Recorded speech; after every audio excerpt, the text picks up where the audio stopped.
सुधीर शर्माद्वारा लेखिएको प्रयोगशालाको तेस्रो श्रृङ्खला लिएर म फेरि उपस्थित भइसकेकी छु। पछिल्लो भिडियो अर्थात् पार्ट 2 मा हामीले पृष्ठ 22 सम्म चर्चा गरेका थियौं। यस श्रृङ्खलामा भने हामी एउटा छुट्टै नयाँ अध्यायको बारेमा चर्चा गर्नेछौं। आरम्भ। यस अध्यायलाई 2 अस्त्र नामको शीर्षक दिइएको छ।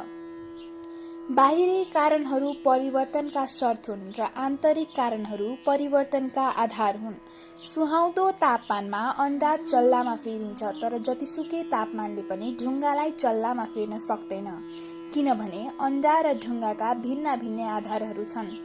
माओ त्से-तुङ राजनीतिक परिवर्तनका कारणहरूबारे चर्चा गर्दै 2028 सालमा पुष्पलाल समूहका नेता रूपलाल विश्वकर्माबाट कम्युनिस्ट पार्टीको सदस्यता लिइसकेर पनि पुष्पकमल दाहाल दोधारमै थिए।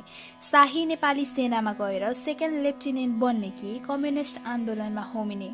सुरुमा सोचे सैनिक अधिकृत नै बन्ने र भर्ना भए सेनाको नेशनल क्याडेट कोर एनसीसीमा। चितवनमा हुर्के पढेका उनी त्यस्ताका पाटन संयुक्त क्याम्पसमा आईएससी पढ्दै थिए। आईएससी पढेकालाई सेकेन्ड लेफ्टिनेन्टमा लिने चलन थियो। अझ एनसीसी गर्यो भने त विशेष ग्राह्यता पाइन्थ्यो। प्रचण्डले खुलासा गरे, सुरुमा मेरो ध्यान त सेनामै जाने थियो। त्यसबेला कलेज पढिरहेका विद्यार्थीलाई सामान्य फौजी कौशल सिकाउने एनसीसी तालिम दिइन्थ्यो।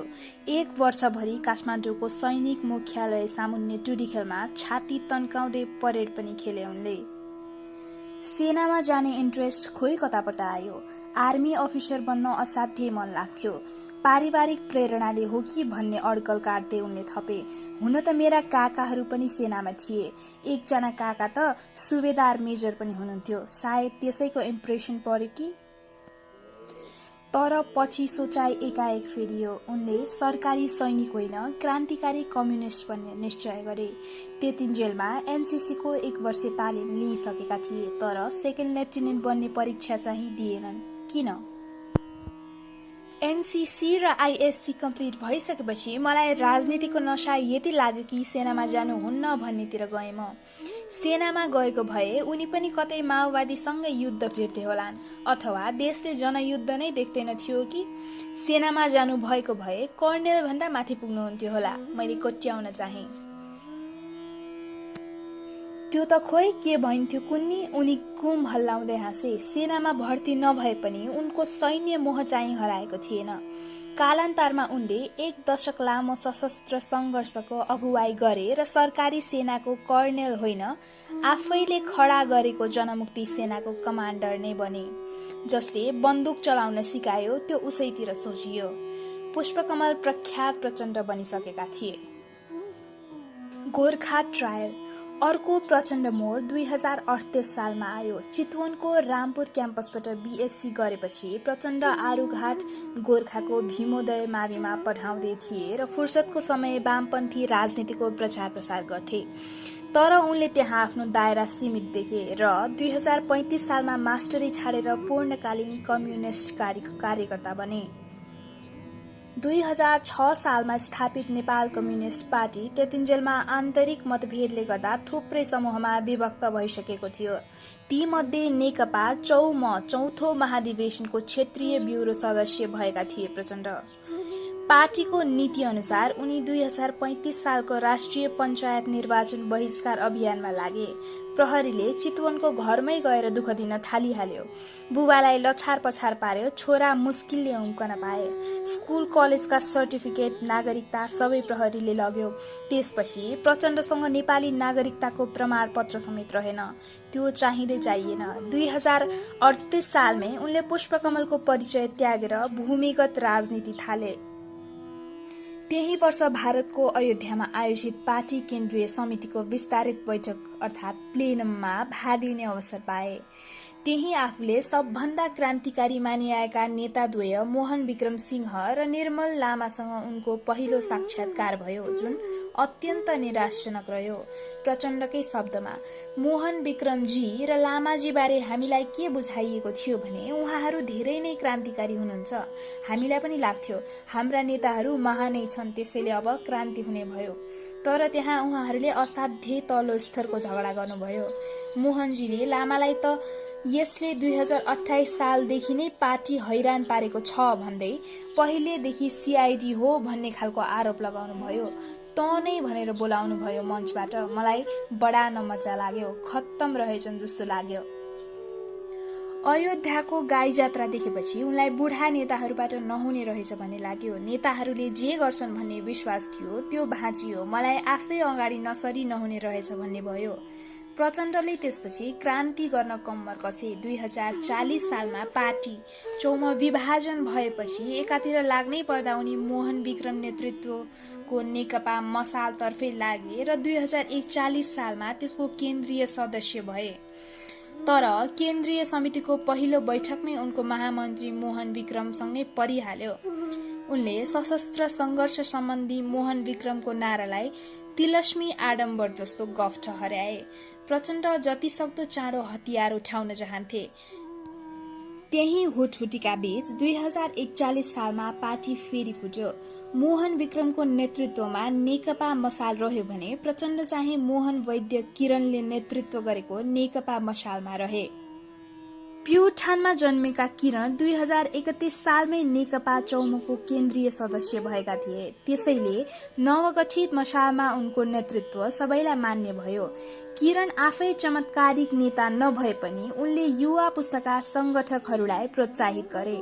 तीमध्ये एकजना जल्दा बल्दा युवा नेता थिए प्रचण्ड।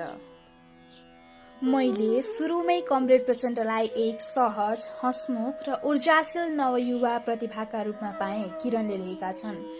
नेपाली क्रान्ति र कम्युनिष्ट आन्दोलनको रथ हाँक्न सक्ने एक सुयोग्य नेताको भविष्य देखे। मोहन विक्रमलाई हटाएर क्रान्ति नै गर्ने भनेर लागेपछि किरण प्रचण्डहरू सशस्त्र संघर्षको अध्ययनमा केन्द्रित भए। झापा विद्रोहदेखि अन्तर्राष्ट्रिय कम्युनिष्ट आन्दोलनसम्मका पाए जति दस्तावेज र पुस्तक पढ्ने, छलफल गर्ने क्रम 2042 देखि 2046 सालसम्म चलिरह्यो। त्यसबेला प्रचण्ड अध्यक्ष रहेको अखिल नेपाल युवक संगठनको मुख्य पत्र युवक ध्वनि हेर्यो भने प्राय लेख रचना सशस्त्र संघर्ष सम्बन्धी नै भेटिन्छन्। त्यसैबीच 2043 वैशाख 15मा यस्तो घटना भयो जुन कालान्तरमा प्रचण्डको राजनीतिक उत्थानको मुख्य कारक बन्न पुग्यो। त्यही महिना हुन लागेको राष्ट्रिय पञ्चायत निर्वाचनलाई एक्सनका कार्यक्रम सहित सक्रिय बहिष्कार गर्ने निर्णय मुताबिक काठमाडौँका विभिन्न 9 सेक्टरका प्रहरी पोस्टमाथि एकसाथ हमला गरिएको थियो। सेक्टर काण्डका नामले चर्चित उक्त घटनामा कोही हताहत भएनन् र त्यसपछि भएको प्रहरी धरपकडका क्रममा मशालको काठमाडौँ सञ्जाल तहस नहस भयो। सेक्टर काण्ड कमजोर तयारीमा चलिरहेको अपरिपक्व कदम थियो, जसमा जिम्मेवार ठहर्याउँदै पार्टीले दर्जनौं कार्यकर्तालाई कारबाही गर्यो भने नेताहरूलाई आत्मालोचना गराएर छाड्यो। नेतालाई चाहिँ किन कारबाही नगर्ने? पार्टी पंक्तिमा 3 वर्षसम्म विवाद चलिरह्यो। अन्ततः 2046 कार्तिकमा चितवनमा भएको केन्द्रीय समिति बैठकले सेक्टर काण्डलाई एउटा भूलका रूपमा स्वीकार्यो र महामन्त्री किरणकै प्रस्ताव अनुसार त्यसमा संलग्न सबै नेताको एक पद घटुवा गर्ने निर्णय गर्यो। त्यस अनुरूप किरण महामन्त्रीबाट पोलिट ब्युरो सदस्यमा झरे भने पोलिट ब्युरो सदस्यहरू केन्द्रीय समितिमा र केन्द्रीय सदस्यहरू क्षेत्रीय समितिमा। अनि सेक्टरमा नफसेका मुख्य नेताहरूमा प्रचण्ड मात्र बाँकी रहे। किरणकै प्रस्तावमा यिनै 35 वर्षीय युवा पार्टीका महामन्त्री बन्न पुगे, जो उसबेला कमरेड विश्वासका नामले चिनिन्थे। प्रचण्डले सेक्टर काण्डको कमजोरी राम्रोसँग पहिल्याइसकेका थिए। त्यो हमला शहर अझ राजधानीमै गरिएकाले सरकार तुरुन्तै निर्णायक दमनमा उत्रेको थियो। सशस्त्र संघर्षको सुरुवात शहरबाट होइन गाउँबाट हुनुपर्छ भन्ने उनको मान्यतालाई त्यो घटनाले अझ दह्रो बनायो। चीनमा माओले ग्रामीण क्षेत्रबाट थालेको दीर्घकालीन जनयुद्धले त्यही सिकाएको थियो। माओले येनाललाई क्रान्तिको आधार इलाका बनाए झैं प्रचण्डले राप्ती पहाड़लाई विद्रोहको केन्द्र बनाउन चाहन्थे। 2012 सालमै वर्मन बुढाको नेतृत्वमा विद्रोह गरेर कम्युनिष्ट बस्तीका रूपमा चिनिएको रोल्पाको उत्तरी गाउँ थबाङ उनको आदर्श भूमि थियो। 2043 सालमा उनी त्यहाँ पुगे र 3 दिन बसेर सशस्त्र संघर्षको रूपरेखा कोरे। थबाङ लगायत रोल्पा रुकुम क्षेत्रका लडाकु मगर जनजाति जनयुद्धको संवाहक बन्ने निष्कर्ष निकाले र 10 बुँदे दस्तावेज तयार पारे। ग्रामीण वर्ग संघर्षको खाका। प्रचण्डको योजना स्थानीय समस्यालाई अगाडि सारेर किसान आन्दोलन शुरू गर्ने र त्यसलाई चर्काउँदै लगेर राजनीतिकरण गर्ने भन्ने थियो। त्यो दौरानमा सरकारी हस्तक्षेप हुने कुरा निश्चित हुन्छ। त्यसका लागि स्थानीय जाली फटाहा, शोषक, सामन्त, गुण्डा, जासुस आदिको गोप्य लगत लिने र लडाकु शक्ति तयार पारी ठिक मौकामा आवश्यक कार्यवाही गर्नुपर्छ।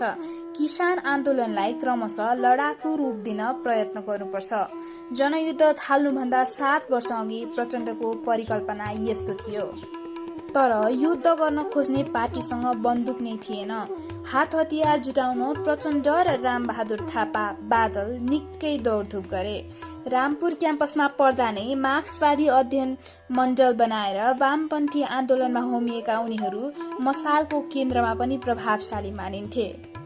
ती मध्ये बादल चाहिँ रामपुरबाट आइएससी गरेर कृषि इन्जिनियरिङ पढ्न तत्कालीन सोभियत संघ गएका थिए। तर राजनीतिक नशा कति चढिसकेको थियो भने 2036 सालमा पञ्चायत विरोधी आन्दोलन चर्केपछि उनी त्यहाँ बसिरहन सकेनन्। पढाइ पूरा नगरी स्वदेश फर्केर प्रचण्डसँगै भूमिगत राजनीतिमा सामेल भए। प्रचण्ड र बादल बल्ल तल्ल मनाङका गणेश बहादुर गुरुङबाट 10,000 रुपैयाँमा 2वटा राइफल किन्न सफल भए, जुन कम्युनिस्ट चीन विरुद्ध सक्रिय तिब्बती खम्पाहरूले अमेरिकी गुप्तचर निकाय CIA को सहयोगमा त्यहाँ पुर्याएका थिए। मनाङ नै घर भएका अर्का नेता देव गुरुङले ती राइफल रातारात लुकाएर गोर्खा पुर्याए। गोली र जिलेटिन पनि जहाँ जहाँ भेटे बटुले। अन्ततः 2044 सालमा गोर्खाको सिरानचोकमा उनीहरूले 10 दिने सैन्य परीक्षण आयोजना गरे, जहाँ बन्दुक चलाउन र बम बनाउन तालिम दिएका थिए।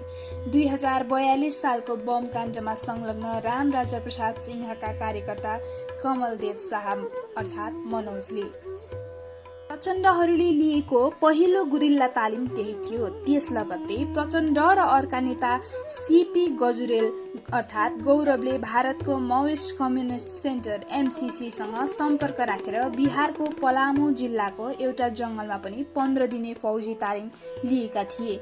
ती सबै अनुभव बटुलेका प्रचण्डले 2046 सालमा मशालको महामन्त्री बन्नासाथ गोर्खाबाटै जनयुद्धको ट्रायल गर्ने निधो गरे। सिरानचोकमै अर्को प्रशिक्षण शिविर चलाइयो। त्यसपटकका प्रशिक्षक त प्रचण्ड बादलहरू नै थिए। उनीहरूबाट हतियार चलाउने तालिम पाएका 16 युवा मध्ये अधिकांश पछि केन्द्रीय सदस्य बन्न पुगे। तिनैलाई लिएर गुरिल्ला एक्सन थाल्ने योजना बनाउँदै थिए। 2046 सालको पञ्चायत विरोधी जनआन्दोलन आइहाल्यो, जसले उनीहरूलाई नयाँ ढंगबाट सोच्न बाध्य बनायो। प्रचण्डहरू पनि जनयुद्ध थाती राखेर जनआन्दोलनतर्फ होमिए। त्यसबेला नेकपा माले लगायत उदारवादी कम्युनिस्ट घटकहरूले संयुक्त वाम मोर्चा गठन गरेका थिए, जसले नेपाली कांग्रेससँग सहकार्य गर्यो। माओ विचारधारा मान्ने मशाल लगायतका पार्टीले चाहिँ संयुक्त राष्ट्रिय जनआन्दोलन बनाए। वाम मोर्चाले बहुदलको नारा दियो भने जनआन्दोलनले सोझै गणतन्त्रको, पञ्चायतको खारेजी र बहुदलको पुनर्स्थापना आन्दोलन रोकिएपछि प्रचण्डहरूले त्यसलाई धोका भने। उनीहरूसँग आन्दोलनलाई निरन्तरता दिन सक्ने हैसियत चाहिँ थिएन। त्यसैले सशस्त्र संघर्षका निम्ति घुमाउरो बाटो अपनाउने निधो गरे। पहिलो शर्त थियो आफ्नो संगठन र सामर्थ्य बढाउने। प्रचण्डले 2047 सालमै निर्मल लामा नेतृत्वको चौमो समूह र कुनै बेला आफूलाई पार्टी सदस्यता दिने रूपलाल विश्वकर्माको सर्वहारावादी श्रमिक संगठनसँग एकता गरे। नयाँ पार्टीको नाम नेकपा एकता केन्द्र राखियो, जसमा मोहन विक्रमको मशालबाट अलगिएको बाबुराम भट्टराईको समूह 2048 भदौमा मिसियो। भारतबाट आर्किटेक्चरल इन्जिनियरिङमा विद्यावरिधि गरेर फर्केका बाबुराम त्यही छँदा वामपन्थी आन्दोलनमा लागेका थिए। काठमाडौँ फर्केपछि उनी थोरै समय मात्र पेशागत काममा संलग्न रहे। बिस्तारै राजनीतिलाई नै मूल कर्म बनाए। पत्र पत्रिकामा लेख्न र बौद्धिक बहस गर्न रुचाउने बाबुरामको छुट्टै छवि बन्यो। प्राज्ञिक पृष्ठभूमि र खुल्ला गतिविधिबाट आएका बाबुराम र संगठनको तल्लो तहबाट भूमिगत राजनीति गर्दै आएका प्रचण्डको मिलनले पार्टीलाई नयाँ ऊर्जा दियो। एकता केन्द्रमा सशस्त्र संघर्षवादी मात्र थिएनन्, संसदीय राजनीति अपनाउनुपर्छ भन्नेहरू पनि उत्तिकै थिए। सायद प्रचण्ड पनि त्यो प्रयोग गरिहेर्न चाहन्थे। चुनावबाटै सत्तामा पहुँच बढाउन सकिन्छ भने त्यो बाटो छोटो पनि हुन्थ्यो। त्यसैले उनीहरूले 2047 सालको संविधानको विरोध गरे पनि त्यही संविधान अन्तर्गत 2048 वैशाखमा गरिएको पहिलो संसदीय निर्वाचनमा चाहिँ भाग लिए। बाबुरामको संयोजकत्वमा गठित संयुक्त जनमोर्चा अर्थात संघ जमुका तर्फबाट उठेका 69 उम्मेद्वार मध्ये 9 जनाले जिते। 4.39% मत ल्याएको संघ जमु प्रतिनिधि सभाको तेस्रो ठूलो दल बन्यो। त्यस आधारमा राष्ट्रिय सभामा 2 जना चुनिए। प्रचण्ड टिमले देख्यो संसदीय बाटोबाट सत्ताको केन्द्रमा पुग्न गाह्रो छ, त्यसैले उनीहरूले संसदमा गए पनि तयारी जनयुद्धकै गरे। 2048 मंसिरमा चितवनको माडीमा गरिएको एकता केन्द्रको 15 दिने राष्ट्रिय एकता महाधिवेशनले चिनिया मोडलको आधार इलाका सहितको दीर्घकालीन जनयुद्ध सम्बन्धी प्रचण्डको कार्यदिशा पारित गर्यो। त्यसमा भनिएको थियो सर्वहारा वर्गको नेतृत्व र किसान मजदुर एकताका आधारमा सामन्तवाद र साम्राज्यवाद विरुद्ध जनताको जनवादी अधिन्यायकत्व भएको नयाँ जनवादी गणतन्त्र नेपालको स्थापना गर्नु हाम्रो राजनीतिक रणनीति हो। त्यसै अनुसार युद्धको तयारी थालियो। तर महाधिवेशनमा अल्पमतमा परेका लामा र विश्वकर्मा तत्काल जनयुद्धका पक्षमा थिएनन्। त्यसैले आन्तरिक मतभेद चर्कियो र 2051 सालमा पार्टी विभाजित नै भयो। एकता केन्द्रकै नाममा रहेको निर्मल लामाहरूको समूहलाई अर्का युवा नेता नारायण काजी श्रेष्ठ अर्थात प्रकाशले नेतृत्व दिए भने प्रचण्ड नेतृत्वको समूहले पार्टीको नाम बदलेर नेकपा माओवादी राख्यो। नयाँ नामकरण नै जनयुद्ध नजिकिएको सूचक थियो। च्याम्पियन टाइम पार्टीमा जनयुद्धवादीहरू मात्र रहेपछि प्रचण्डलाई पहिले भन्दा सजिलो भयो। 2051 फागुनमा गोर्खामा बसेको माओवादी केन्द्रीय समितिको तेस्रो विस्तारित बैठकले जनयुद्धको फौजी कार्यदिशा पारित गर्यो र त्यस निम्ति 4 तयारी वैचारिक राजनीतिक संगठनात्मक संघर्ष र प्राविधिक पूरा गर्ने निर्णय लियो। जनयुद्धको प्राविधिक तयारीमा भारतका माओवादी समूहहरू पीडब्ल्यू र एमसीसी को मुख्य सहयोग रह्यो। नेपाली माओवादीले युद्धको मेरुदण्ड बनाउन चाहेको महाभारत पहाडी श्रृंखलामा सामरिक बिन्दुहरूको छनौट गर्न तिनैले सघाए। प्राविधिक तयारीको मुख्य पाटो शारीरिक तालिम थियो। रोल्पा रुकुमका मगर समुदायले खेल्ने परम्परागत लट्ठी चलाउने खेललाई सकेसम्म धेरैतिर फैलाइयो। Marshal art सिकाइयो। खुकुरी भरुवा र केही ठाउँमा राइफल चलाउन सिकाइयो। हात हतियार र गोला बारुद संकलन गरियो। युद्धका गुरु मुख्यतः भारतीय सेनामा काम गरेका भूपू सैन्यहरू भए। जनयुद्ध पूर्व 2052 कार्तिकमा गोर्खाको सिरानचोकमा देशभरिका छानिएका लडाकुहरूलाई राइफल चलाउने, बम बनाउने, विस्फोटक प्रयोग गर्ने जस्ता छापामार युद्ध कला सम्बन्धी सैद्धान्तिक प्रशिक्षण दिइयो। संघर्ष सम्बन्धी तयारी क्रममा जनयुद्ध कुन कुन रूपमा कसरी थाल्ने भन्ने बारे सिकाइएको थियो। त्यसका लागि शहरी क्षेत्रमा संयुक्त जनमोर्चा मार्फत वैधानिक आम सभा र प्रचार प्रसार गरियो भने गाउँमा प्रचारात्मक कारबाही, सेबोटेज, गुरिल्ला युद्ध, सफाया जस्ता अवैधानिक संघर्ष चर्काइए। खास गरी रोल्पा, रुकुम, गोर्खा, रामेछाप, सिन्धुली, काभ्रे, सिन्धुपाल्चोक जस्ता जिल्लामा माओवादी परिचालकले योजनाबद्ध ढंगबाट आफ्ना कार्यकर्ता र जनतालाई सोझै प्रशासन वा सत्तारूढ कांग्रेस पार्टीसँग भिडाउने जुक्ति लगाए। प्रहरी प्रशासनलाई दमन गर्न उक्साउने र ज्यादती खपेकाहरूमा प्रतिशोधको भावना जगाउने सर्वाधिक सफल प्रयोग रोल्पा रुकुममा भयो। राज्यले माओवादीको रणनीति बुझेन, उल्टो जथाभावी बल प्रयोग गरेर निर्दोषहरूलाई नै माओवादी केतातिर हुत्याइदियो। माओवादी नेता विप्लव सम्झन्छन्, कोठामा बसेर छलफल गर्न बाहेक त्यसबेला हामीसँग केही थिएन, तर छलफलका क्रममा हामीले एउटा ठूलो विधि विकसित गर्यौं। त्यो थियो स्याक्रिफाइस अर्थात बलिदान। आफ्नो जीवन नै सेक्रिफाइस गर्न तयार भएपछि धेरै चीज जित्न सकिन्छ भन्ने हामीलाई लाग्यो। त्यसै अनुसार सैद्धान्तिक राजनीतिक रूपमा नेता कार्यकर्तालाई तयार पार्यौं। युद्ध लड्न नडराउने नेता कार्यकर्ताको क्रिम फोर्स तयार पार्नु संगठनात्मक तयारीको उद्देश्य थियो। भूमिगत हुन सबैलाई मानसिक रूपमा तयार पारियो। युद्धमा जान हिचकिचाउनेलाई पार्टी कमिटीहरूबाट हटाइयो। जनयुद्ध थालेपछि 80% पार्टी पंक्ति ध्वस्त हुन सक्छ, गिरफ्तार, हत्या वा पलायन भएर। बाँकी 20%ले आन्दोलन हाँक्नुपर्छ भन्ने आकलन गरिएको थियो। 2052 असोजको केन्द्रीय समिति बैठकले 4 तयारीको समग्र समीक्षा गर्यो र जनयुद्ध थाल्ने उपयुक्त बेला आएको ठम्यायो। त्यो बैठकपछि एकातिर बाबुराम सम्झमो मार्फत सशस्त्र राजनीतिको पक्षमा जनमत बढाउन देशभरि खुल्ला सभा सम्मेलन गर्दै हिँडे भने प्रचण्डले भूमिगत रूपमा अगुवा कार्यकर्तालाई फौजी राजनीतिक प्रशिक्षण दिए। माओवादीका देखिने अनुहार बाबुराम थिए, नदेखिने अगुवा प्रचण्ड। 2052 असोजदेखि पश्चिममा कैलालीदेखि पूर्वमा भोजपुरसम्म 9 जिल्लामा सम्झमोले संसदीय व्यवस्थाको भण्डाफोड सभाहरू गर्यो, जहाँ सशस्त्र संघर्षको खुला अपील गरियो। तर युद्धको तयारीलाई सिंहदरबारले ठम्याएन। बाबुराम, पम्फा भूषाल लगायतका नेता आफ्नो कुरा सुनाउन सिंहदरबार नै गए, तर प्रहरीले गेटमै रोक्यो। उनीहरूले कमसे कम साधारण नागरिकका हैसियतमा पनि आफूहरूले प्रवेश गर्न पाउनुपर्ने तर्क दिएपछि बल्ल छिर्न दिइयो। भित्र गएर प्रधानमन्त्री शेरबहादुर देउवालाई 40 सूत्रीय माग बुझाए। 2052 माघ 21 मा बुझाइएको मागपत्रलाई लिएर सकारात्मक पहल नभए फागुन 5 देखि सशक्त संघर्ष थाल्ने चेतावनी दिइएको थियो। त्यसलाई देउवाले राजनीतिक प्रचारबाजी भन्दा बढ्ता ठानेनन्। त्यसैले मागपत्र बुझेको केही दिनमै भारत भ्रमणमा निस्किए। माओवादीले पनि आफैले तोकेको समय सीमालाई मतलब नराखी 4 दिन अगावै 2052 फागुन 1 देखि युद्ध थालिहाले, रोल्पा, रुकुम, सिन्धुली र गोर्खालाई केन्द्र बनाएर। त्यही बेला प्रधानमन्त्री देउवा विशेष विमानमा दिल्लीबाट चेन्नाईतर्फ जाँदै थिए। घरेलु उडान भएकाले मदिरा वर्जित थियो, तर देउवाका अगाडि त्यो नियम काम लागेन। त्यही रहेका भारतीय राजदूत के.भी. राजन सम्झन्छन्, त्यही बेला कसैले नेपालमा खुकुरी र घरेलु हतियार बोकेको आफूलाई माओवादी भन्ने समूहले प्रहरी चौकीहरूमा हमला गरेको सुनायो।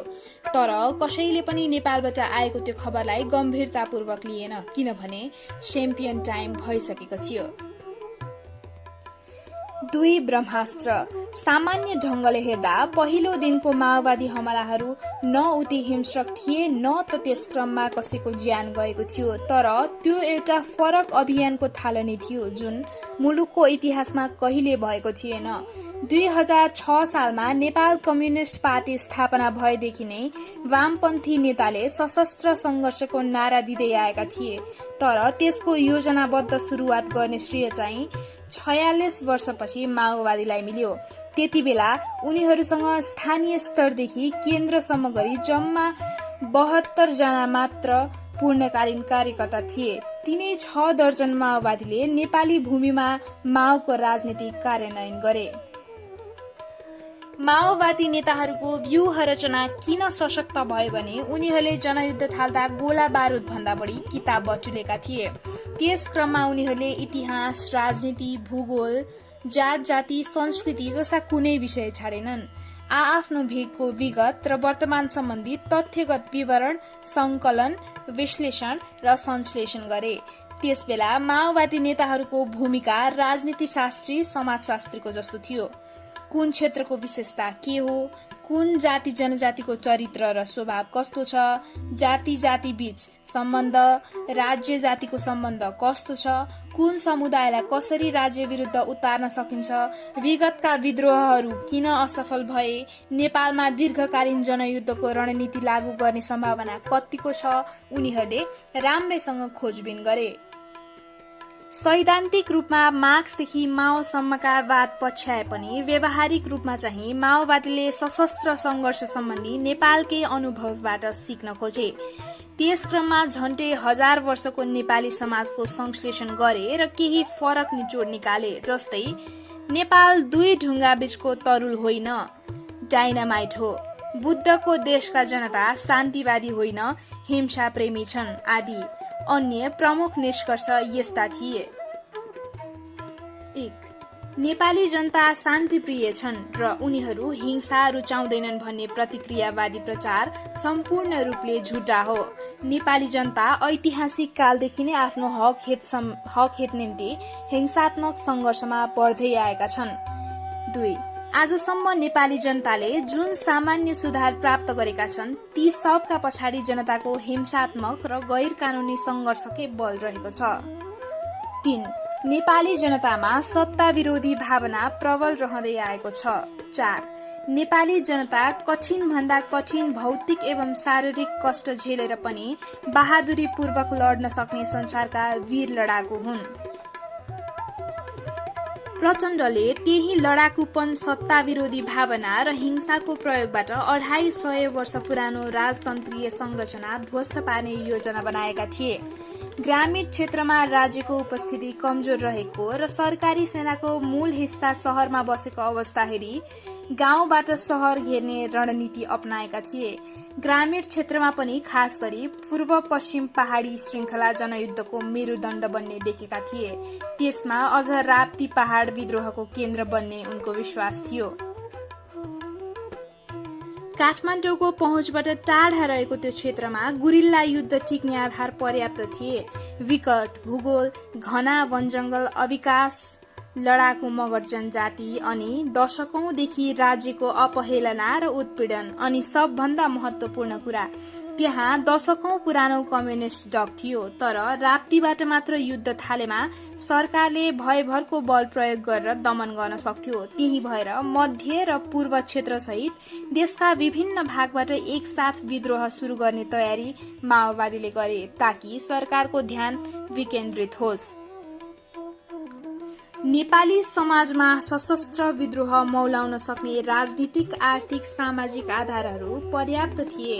गरिबी, बेरोजगारी, 2046 सालको बहुदलीय प्रजातन्त्रपछि पनि आम जनताको जीवनस्तर नउकासिएको अवस्था, त्रिशंकु संसदमा देखिएको सत्ता केन्द्रित हानाथाप, भ्रष्टाचार प्रकरणहरू, 2047 सालको संविधान सभाप्रतिको असहमति, हिन्दू अधिराज्य प्रतिको रोष, दलित मुद्दा, जातीय क्षेत्रीय असन्तुष्टि आदि। त्यसबाहेक 2006 सालदेखि कम्युनिस्ट क्रान्तिलाई रोमाञ्चक गन्तव्य मानिआएको वामपन्थी बुद्धिजीवी र लेखकहरूको ठूलो जमात छँदै थियो।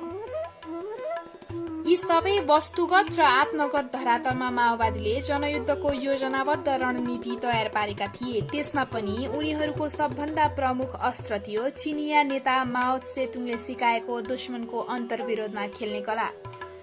त्यस अनुरूप तिनले मित्र शक्तिलाई उपयोग गर्ने वा आफूसँग मिलाउने कोशिश गरे भने शत्रु खेमाभित्र प्रमुख दुश्मन पहिल्याउने र त्यस विरुद्ध सहायक दुश्मनहरूलाई सकेसम्म उपयोग गर्ने नत्र कम्तीमा तटस्थ राख्ने जुक्ति निकाले। एक मुक्काले एक पटकमा एकातिर मात्र हान्ने, एकातिर हान्दा अर्को शत्रुलाई सम्भव हुन्छ अस्थायी मित्र बनाउने, सो नभए तटस्थ पार्ने माओवादी हेडक्वार्टरले कार्यकर्तालाई परिपत्र नै पठायो। उदाहरणका लागि यदि हामी स्थानीय रूपमा एउटा जनहत्या र सामन्तमाथि आक्रमण गर्न चाहन्छौं भने उसकै वर्गका पनि उसँग शत्रुता राख्ने व्यक्तिहरू प्रयोग गर्न वा तटस्थ राख्न प्रयत्न गर्न जरुरी हुन्छ। नेपाली समाज र राजनीति आफैमा यति विभाजित थियो कि विद्रोहीहरूले फुटाउ र राज गर नीति सजिलै लागू गर्न सके।